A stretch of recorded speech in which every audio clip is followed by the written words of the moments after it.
कोपरगाव शहरासह तालुक्यामध्ये साहित्यरत्न लोकशाहीर अण्णाभाऊ साठे यांच्या 104व्या जयंतीनिमित्त विविध ठिकाणी कार्यक्रमांचं आयोजन करण्यात आलं होतं. इतर वर्षांच्या तुलनेमध्ये यावर्षी संपूर्ण कोपरगाव नगर जिल्ह्यासह महाराष्ट्रामध्ये साहित्यरत्न लोकशाहीर अण्णाभाऊ साठे यांच्या जयंतीचा उत्सव मोठ्या धूमधडक्यात साजरा होतोय. कोपरगाव शहरामध्ये देखील लोकशाहीर अण्णाभाऊ साठे यांच्या स्मारकाजवळ सर्व सामाजिक राजकीय विविध मान्यवरांनी अण्णाभाऊंना अभिवादन करण्यासाठी गर्दी केली होती. विशेषतः हे होत असताना जो युवक सहसा एकत्र येत नाही, मात्र यावर्षी युवकांना पुढाकार घेतल्याचं सर्व शक्य झालं आहे. अशाच पद्धतीनं जर युवक संघटित होऊन आपल्या समाजाच्या न्याय हक्कासाठी लढत राहिला तर भविष्यात समाजाला निश्चितच चांगले दिवस येतील, असे जयंतीचे औचित्य साधून सत्यशोधक लहुजी क्रांती सेनेचे फकीरा चंदनशिव यांनी सांगितलं. सुमारे 8 ते 10 हजार लोकांना डाळबट्टीचं जेवण यावेळेस त्यांनी दिलं. याबद्दल देखील यांचे आभार माजी नगरसेवक सुनील आरणे यांनी मानले.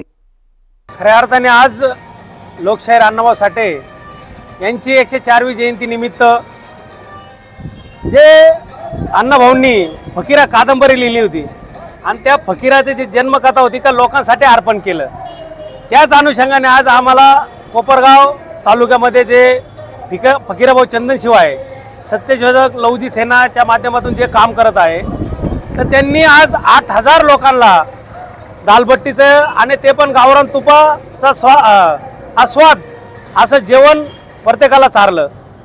म्हणजे ही लोकांसाठी देण्याची जी वृत्ती त्यांची आहे ते खऱ्या अर्थाने योग्य. आणि जे अण्णाभाऊच्या डोक्यात होतं की लोकांसाठी, दीनदुबळ्यांसाठी, गोरगरिबांसाठी केलं पाहिजे, त्या माध्यमातून आज फकीराभाऊ हे कार्य करत आहे.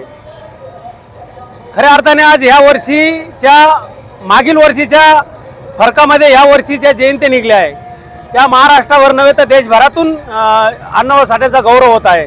अनेक ठिकाणी कार्यक्रम होत आहे. त्याचं खऱ्या अर्थाने कारण आहे की महाराष्ट्र शासनाने आत्ताच बार्टीच्या अनुषंगाने आरटी जे मातंग समाजाचे जे वर्ग आहे, जो मुलं आहे, ज्या मुलांना शिक्षणापासून वंचित राहावं लागत होतं आर्थिकदृष्ट्या, त्या लोकांसाठी आज विदेशातही शिक्षण घेण्याचे जे माध्यम आहे ते खुलं केलेलं आहे. त्याच पद्धतीने वीर लहुजी वस्ताद की त्यांनी इंग्रजांना पहिले चले जाओ ही घोषणा केली. त्यांच्या स्मारकासाठी 100 कोटी रुपये शासनाने नुकतेच मंजूर केलेला आहे.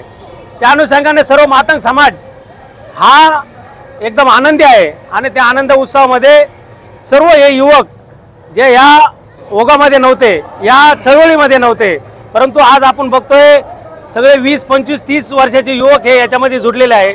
नक्कीच भविष्यात जो मातंग समाज आज मागं पडलेला आहे तो नक्कीच भविष्यात सर्वात पुढं गेल्याशिवाय राहणार नाही.